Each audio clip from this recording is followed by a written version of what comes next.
Hello दोस्तों, मेरा नाम है उज्जवल रवि और आप देख रहे हैं ज्ञान चूरन। नाइजर में हो रही उठापटक की गूंज पूरी दुनिया खासकर ताकतवर देशों तक पहुंच रही है। वैसे तो अफ्रीका लगातार ही अस्थिर रहा है, लेकिन ये मामला अलग है। हाल ही में वहां के राष्ट्रपति मोहम्मद बजोम को सत्ता से हटाकर सेना ने उस पर कब्जा कर लिया है। अब देश में सैन्य शासन है। इधर अमेरिका और यूरोपियन यूनियन दोनों ने ही सेना के खिलाफ राष्ट्रपति की मदद की बात की है। रूस भी कहाँ पीछे रहने वाला था, वो सरकार के खिलाफ सेना की साथ देने का कह रहा है। तो आप जानना चाहेंगे कि ये तख्ता पलट क्यों हुआ। इसकी एक बहुत बड़ी वजह खुद नाइजर के राष्ट्रपति मोहम्मद बजोम है। पिछले चुनाव के समय से ही बजोम पे आरोप लगता रहा है कि वो देश के मूल निवासी नहीं है बल्कि बाहरी हैं। असल में वो अरब माइनॉरिटी ग्रुप से हैं, जिनका संबंध मिडिल ईस्ट से रहा है। ये भले ही अफ्रीका में बस गए, लेकिन स्थानीय लोगों ने इन्हें कभी स्वीकार नहीं किया। बाकी देशों से खदेड़े हुए आतंकी गुट फिलहाल यहाँ शरण लिए हुए हैं। नाइजर समेत ज्यादातर अफ्रीकी देश अक्सर बाकी दुनिया से कटे रहते हैं और यहाँ कुछ होता भी है तो किसी को खास फर्क नहीं पड़ता है। ये आतंकियों जैसे अलकायदा और इस्लामिक स्टेट के लिए जन्नत बना हुआ है। यहीं पे बोको हरम का भी काम चल रहा है। चुनी हुई सरकार इसे कंट्रोल नहीं कर पा रही थी। यही देखते हुए सेना ने कमान अपने हाथों में ले लिया है। वैसे तो अफ्रीका से वेस्ट का खास मतलब नहीं रहा है, लेकिन नाइजर का मामला थोड़ा अलग है। यहाँ यूरेनियम का बहुत बड़ा भंडार है। वर्ल्ड न्यूक्लियर एसोसिएशन के मुताबिक ये देश यूरेनियम उत्पादन के मामले में 7वें नंबर पर है। यहाँ से अमेरिका, यूरोपियन यूनियन और रूस को भी यूरेनियम का आयात होता रहा है। साल 2019 में इसने 2500 टन के करीब यूरेनियम का निर्यात अमेरिका, फ्रांस, स्पेन, जापान और चीन को किया था। अब आर्मी ने देश के बॉर्डर बंद कर रखे हैं, तो इसका सीधा असर वहाँ से हो रहे एक्सपोर्ट पर होगा। यानी इन देशों के पास यूरेनियम नहीं पहुँच पाएगा। यही बात हर जगह खलबली मचाए हुए है। आपको बता दूं कि यूरेनियम एक रेडियो एक्टिव तत्व है, जिसका सबसे ज्यादा उपयोग न्यूक्लियर पावर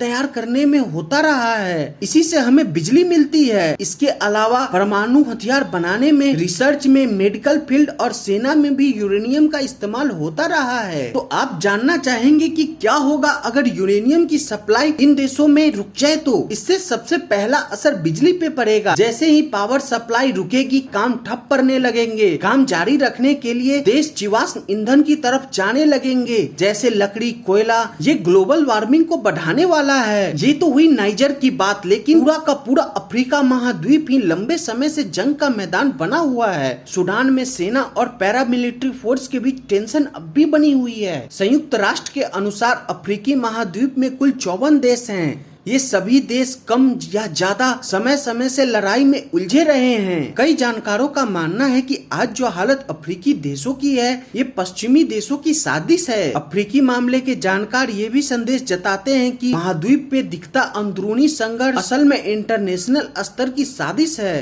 ताकि वहाँ के कच्चे माल और मैन पावर का पूरा फायदा पश्चिम ले सके। Journal of modern African studies के आर्टिकल में सिलसिलेवार ढंग से ये दावा किया गया है कि अफ्रीका में चल रही सिर्फ 30% लड़ाई ही आपसी है, जबकि बाकी 70% इंटरनेशनल देन है। देश अपने फायदे के लिए अफ्रीका को कमजोर बनाए हुए हैं। और आपको बता दूं कि नाइजर से यूरेनियम एक्सपोर्ट नहीं होने से फ्रांस काफी बौखलाया हुआ है और वो नाइजर को धमकी दे रहा है कि वो उस पे सैन्य कार्रवाई कर सकता है। और फ्रांस नाटो सदस्य देशों को इकट्ठा भी कर रहा है नाइजर पे सैन्य कार्रवाई करने के लिए। ये बात आपको पता होनी चाहिए कि नाइजर एक समय पे फ्रांस की कॉलोनी हुआ करता था, तो फ्रांस वहाँ से हमेशा से रिसोर्स लेके यूज करता रहा है। फ्रांस को इसकी आदत लग चुकी है और जब से नाइजर में सैन्य तख्ता पलट हुआ है, तब से सारा एक्सपोर्ट बंद है और वहाँ पे फ्रांस के प्रति लोगों में काफी गुस्सा है। इसी के कारण फ्रांस बौखलाया हुआ है और उसको अपने हाथ से सत्ता जाती हुई दिख रही है। बहुत सारे एक्सपर्ट का ये भी कहना है कि नाइजर में फ्रांस डायरेक्ट नहीं पर इनडायरेक्ट वे में सत्ता में वही था। इसी के कारण आज के डेट में नाइजर में जो भी प्रदर्शन हो रहे हैं, वहाँ पे फ्रांस के झंडों को जलाया जा रहा है और रूस के झंडे को लोग अपने दिलों से लगाए हुए हैं। वहाँ पे रूस का प्रभाव बढ़ रहा है। और बाकी आप क्या सोचते हैं, नाइजर के लोग अपनी स्वतंत्रता के लिए जो कर रहे हैं वो सही है या गलत है? मुझे कमेंट बॉक्स में बताइए। थैंक यू दोस्तों, please like share and subscribe.